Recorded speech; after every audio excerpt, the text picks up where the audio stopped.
So, here's a phylogenetic tree. There's a bunch of bacteria here.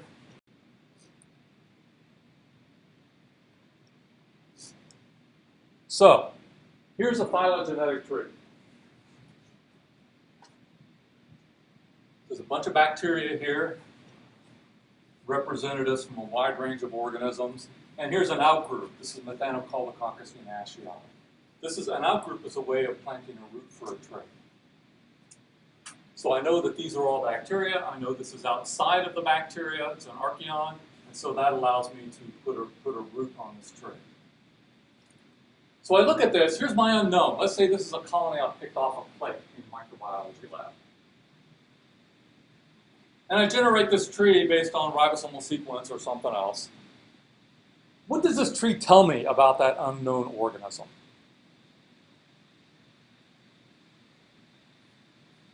Is this organism Bacillus mycoides? No. Don't be fooled by that. Just because that's what it's most closely related to doesn't mean that's what it is. In fact, it almost certainly is not. Look at all this evolutionary distance between it and Bacillus mycoides. So it's not Bacillus mycoides, but what is it? Well, these names may not be familiar to you, but this is an Aquifex, this is a Thermatoga, a Thermus, a Chloroflexus, a Cyano, et cetera, et cetera. This is a firmicute. The things that people call low GC gram-positive bacteria. These include Clostridium, Bacillus, lactic acid bacteria, the so-called mollicutes, mycoplasmas, and some other weird organisms, staph, and so forth that are in here. And your organism then is treeing out with the representative from that group. And so that implies that this organism is probably a firmicute. So what can you learn from that? Okay, so your conclusion is that this thing is a firmicute. What do you now know about your organism that you didn't know before? What are the common properties of firmicutes? Nobody? These are gram-positive bacteria, right? So they probably have a thick cell wall. They probably have no outer membrane. Turns out most, but not all, firmicutes are rod-shaped.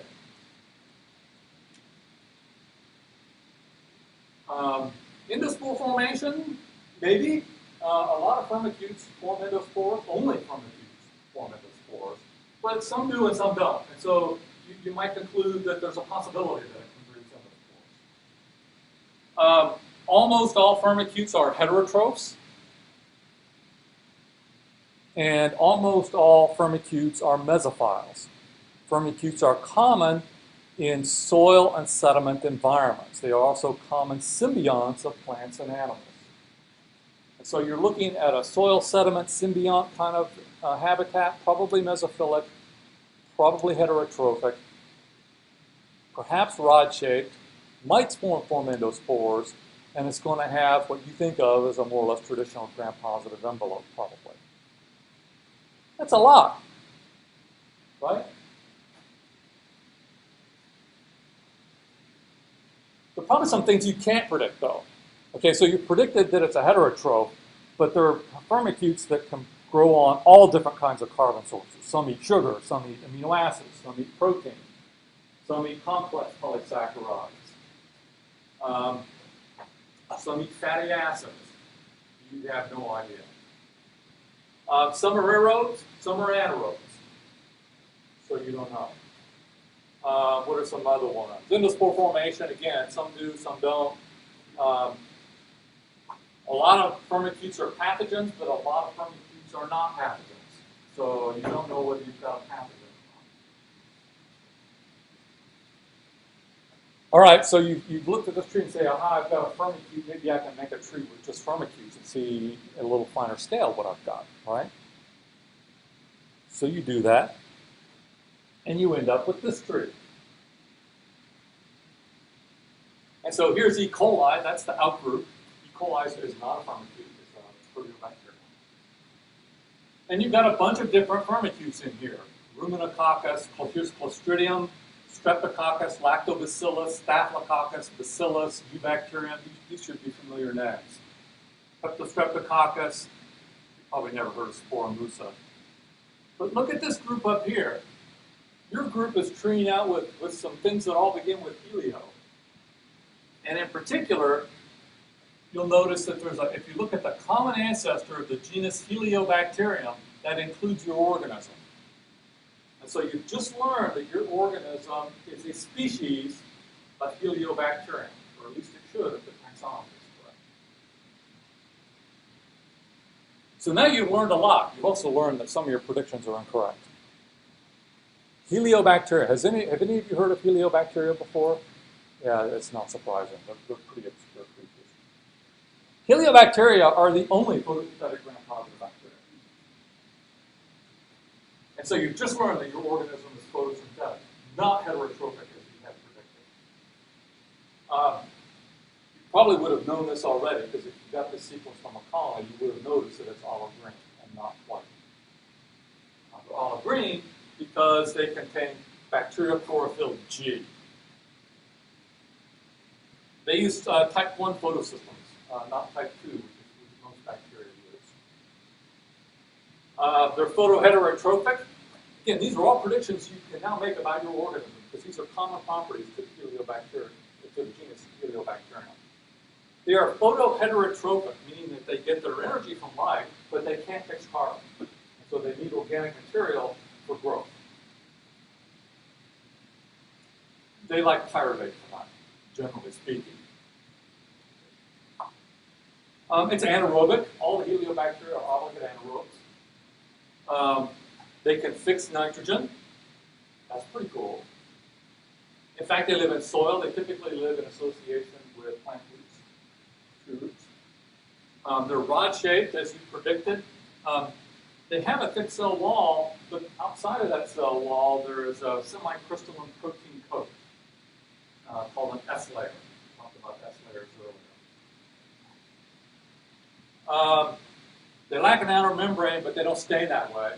They stain gram-negative, even though they are formally speaking gram-positive because of the phylogenetic placement and because they lack an outer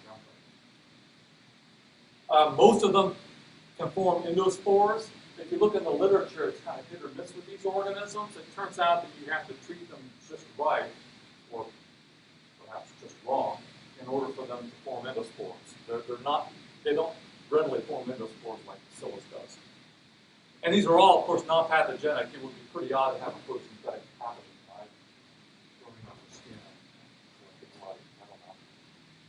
But what don't you know about the organism? So this is a lot, but you don't know everything.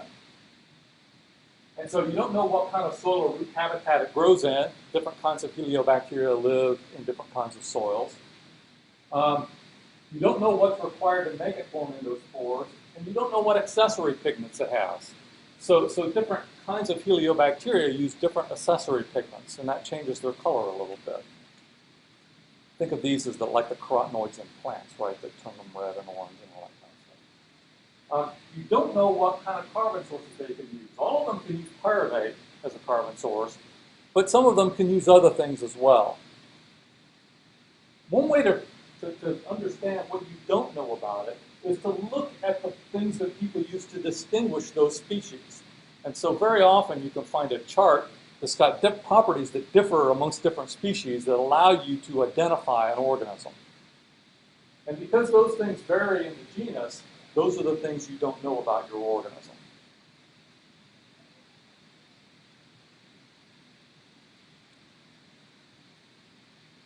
So if this all seems strange, if it seems kind of difficult to understand, it's usually because you're thinking of these things as bacteria and the names aren't familiar to you.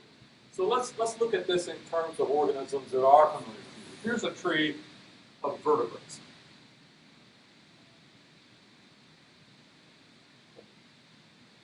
So let's see. In the notes I picked out the Tamra wallaby. You guys have probably heard of wallabies before, but you know, I don't know what a Tamra wallaby is like. But based on this placement, what can you predict about this organism, the wallaby, the Tampa wallaby in specific? What kind of an organism is it? It's a marsupial, right? So first of all, it's a tetrapod. It's also a mammal, and in particular, it's a marsupial. So what do you know about marsupials? Well, it's a tetrapod, meaning it's got 4 legs, right? It's a mammal, that means it's got hair, and it feeds young milk. It's homothermic, warm-blooded.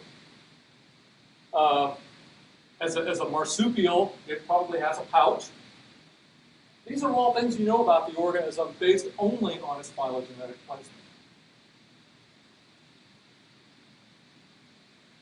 There are other things about marsupials that are common. I don't know what they are. What are some things you don't know about it based on this phylogenetic placement? You know how big it is? Nah, some of these organisms are large and some are small. Some are carnivores and some are herbivores or insectivores in this case. Most of these organisms are terrestrial, right? But there's some aquatic ones in there too. So there's a bunch of stuff you don't know. But there's a bunch that you do. And it's easy sometimes to overlook those really big important things, like the fact that it has hair at some point in its life cycle, that it's easy to overlook, and yet can be really important. Just the fact that you know it's warm-blooded tells you an awful lot about it, like about its physiology and its lifestyle, etc.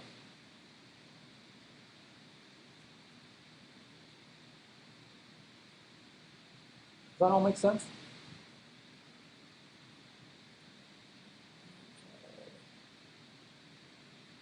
Stop.